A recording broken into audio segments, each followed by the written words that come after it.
Assalamualaikum warahmatullahi wabarakatuh. Eh, Salam sejahtera, semoga sehat selalu. Ya. Hari ini kita akan membahas materi tentang hukum pajak material dan hukum pajak formil. Kita lanjutkan pembagian hukum pajak dan perbedaannya. Di sini yang pertama itu ada hukum pajak material, di mana hukum pajak material itu adalah membuat norma-norma ya, yang menerangkan tentang keadaan, perbuatan, ya, peristiwa-peristiwa hukum yang harus dikenakan pajak. Ya. Siapa yang harus dikenakan pajak dan berapa besarnya pajak? Ya. Kita lanjutkan.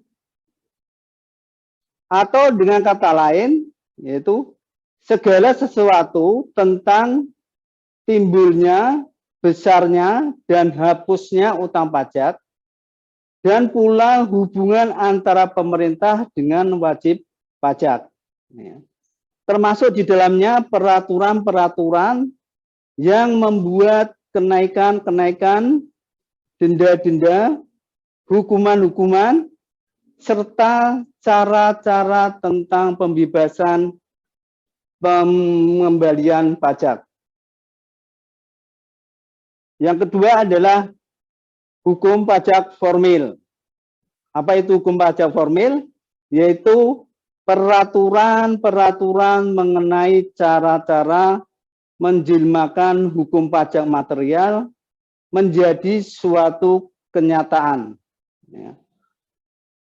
Dan membuat cara-cara penyelenggaraan mengenai suatu hutang pajak. Kita lanjutkan. Kontrol pemerintah terhadap penyelenggaraan pemungutan pajak dan kewajiban para wajib pajak sebelum dan sesudah menerima surat ketetapan pajak. Dan ada prosedur tentang pemungutan pajak. Maksud hukum pajak formal yaitu apa? Yaitu adalah melindungi baik fikus maupun wajib pajak dan memberi jaminan bahwa hukum material dapat diselenggarakan dengan baik. Di sini ada perbedaan pajak dan pembagiannya. Pajak ini dilihat ada 3 golongan berdasarkan golongan, berdasarkan wewenang pemungutan pajak, berdasarkan sifat. Ya. Dari ketiga ini akan diuraikan tentang berdasarkan golongan, itu ada 2, tentang pajak langsung dan pajak tidak langsung. Ya. Berdasarkan wewenang pemungutan itu ada 2, yaitu adalah pajak pusat, pajak daerah. Ya. Berdasarkan sifatnya itu ada pajak subjektif dan pajak objektif. Nah ini nanti akan diuraikan. Di sini ada berdasarkan golongan tadi, itu ada 2. Ada pajak langsung, itu apa? Yaitu pajak yang dibebankan harus ditanggung sendiri oleh wajib pajak yang bersangkutan dan tidak dapat dialihkan kepada pihak lain. Ya.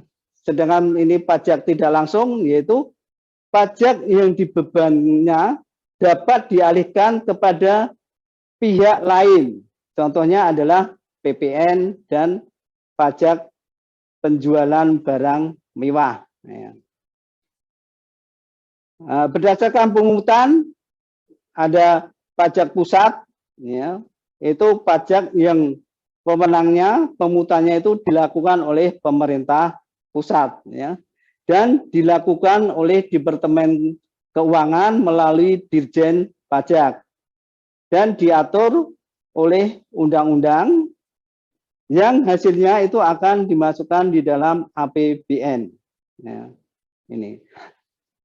Ada pajak daerah tadi. Pajak yang wewenang pemungutannya itu adalah dilakukan oleh pemerintah daerah, ya. Dilakukan oleh BPKD melalui Dispen dan diatur oleh Pemda. Yang hasilnya itu akan masuk di APBD, ya.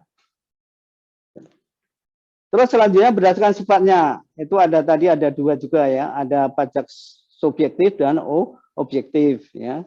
Pajak subjektif itu ada pajak yang memperhatikan kondisi atau keadaan wajib pajak, ya.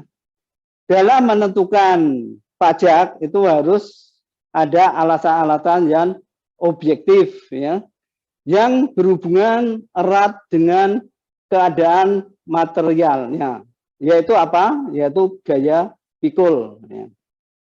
Selanjutnya adalah tadi ada yang kedua adalah objektif. Ya.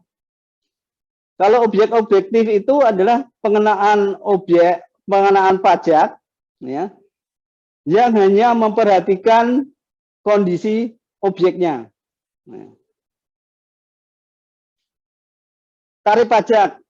Ya, kalau tarif pajak ini ada 4, ya, ada tarif tetap, tarif proporsional, dan tarif progresif serta tarif degresif, ya. Ini. Nah, semuanya itu didasarkan pada prinsip keadilan. Ya, ini.